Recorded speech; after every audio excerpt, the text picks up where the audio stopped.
ताज्या बातम्या आणि वैविध्यपूर्ण माहितीसाठी हे यूट्यूब चॅनल नक्की सबस्क्राईब करा आणि नोटिफिकेशन बेल आयकॉनवर प्रेस करा. बाबासाहेब देशमुख पडली नाही पाहिजे. धन्यवाद. वरती बोलण्याची संधी दिली त्याबद्दल आपलं मनापासून आभार मानतो. पोस्ट क्रमांक 26 बाब क्रमांक 41 डिजिटल भूमी अभिलेख आधुनिकीकरण होतंय आणि आज प्रत्येक तालुक्यात भूकर मापक यांची संख्या तुटपुंजी असल्या कारणाने अनेक ठिकाणी असंख्य जमीन मोजणीची प्रकरणे प्रलंबित आहेत. तरी राज्य सरकारने सांगोला मतदारसंघासह राज्यातील भूमी अभिलेख कार्यालयातील भूकर मापकांची रिक्त पदे तात्काळ भरण्याची कारवाई करावी. पोस्ट क्रमांक 26 बाब क्रमांक 42 सांगोला तालुक्यातील जवळपास 33 गावामध्ये तलाठी कार्यालय व मंडल अधिकारी कार्यालयाची इमारत बांधकाम करण्याची आवश्यकता आहे. त्यासाठी शासनाने लवकरात लवकर निधी उपलब्ध करून द्यावा. पोस्ट क्रमांक 83 बाब क्रमांक 130 सांगोला तालुक्यातील घेरडी ते नराळा जिल्हा मार्ग 198 मठ वस्ती ते एकतपूर जिल्हा मार्ग 182 मांजरी ते देवकतेवाडी धायटी हलदैवडी ते राज्य मार्ग 143 ला जोडणारा जिल्हा मार्ग आहे.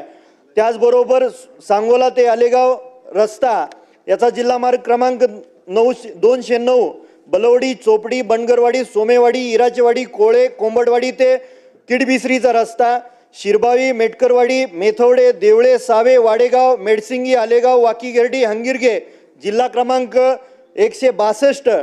त्याचबरोबर पळशी फाटा ते पळशी हा रस्ता ढोणमळ्यातला रस्ता केसकरवाडी सातपुतेवाडी इथल्या रस्त्यांसाठी निधी उपलब्ध करून द्यावा. मागच्या अधिवेशनात सुद्धा हा मुद्दा मांडला होता.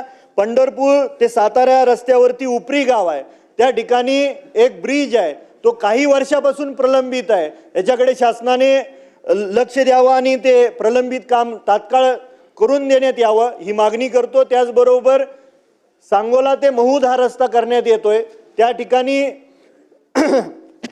वाकी शिवणे आणि शिवणे गावातील ब्रिजचं काम प्रलंबित आहे, ते लवकरात लवकर करून देण्यात यावं. पोस्ट क्रमांक 88 बाब क्रमांक 139 सांगोला तालुका आणि पंढरपूर तालुका या तालुक्यासाठी बरेचसे शेतकरी तालुक्याच्या ठिकाणी येतात. त्यांची मागणी आहे की कृषी भवन मंजूर करावं आणि त्याच्यासाठी निधी उपलब्ध करून द्यावा. त्याचबरोबर पोस्ट क्रमांक 39 बाब क्रमांक 63 पुण्यश्लोक अहिल्यादेवी यांच्या नावाने महाराष्ट्रामध्ये शेळी मेंढी महामंडळ आहे, त्यातली अनेक पदं रिक्त आहेत आणि वर्षानुवर्ष ती रिक्त पदे तशीच रिक्त आहेत. तरी त्या पदांची भरती लवकरात लवकर करावी आणि मंडळाचे भाग भांडवल वाढवून 1000 कोटीपर्यंत करण्यात यावे. त्याचबरोबर या राज्यामध्ये काही वर्षापासून दूध उत्पादक शेतकरी वाढलाय, त्याच पद्धतीने माझ्या तालुक्यात सुद्धा दूध उत्पादक शेतकऱ्यांची संख्या जास्त आहे आणि राज्यामध्ये सर्वात जास्त दूध उत्पादन करणारा तालुका म्हणून सांगोला तालुक्याकडे पाहिलं जातं. 1 ऑक्टोबर 2024 ते 30 नोव्हेंबर 2024 पर्यंत 2 महिन्याचं प्रति लिटर 7 रुपयाचं अनुदान शासनाने अजून दिलं नाही. सोलापूर जिल्ह्यातलं 9000 शेतकऱ्यांचं 13 कोटीचं ते अनुदान त्वरित अदा करण्यात यावं. त्याचबरोबर महसूल विभागाकडून सर्व सन्मान्य सदस्यांना विनंती आहे की इथून पुढे फक्त 5 मिनिट मिळणार आहेत, कारण 5 वाजता सन्मान्य अजितदादांचं उत्तर सुरू होणार आहे. 5:30 ला गिलोटीन आहे, त्याच्यामुळे फक्त 5 मिनिटात आपलं जे काही निवेदन असेल ते सभागृहात मांडा. फक्त 5 मिनिट. धन्यवाद अध्यक्ष महोदया.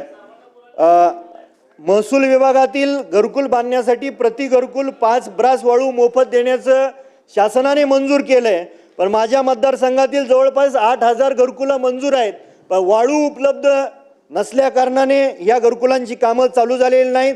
त्याचबरोबर भूमिहीन कष्टकरी नागरिकांना घरकुलं मंजूर आहेत, पण गावातील गायरान जमिनीचं वाटप शासनाने करून त्या घरकुलांसाठी जागा उपलब्ध करून द्यावी.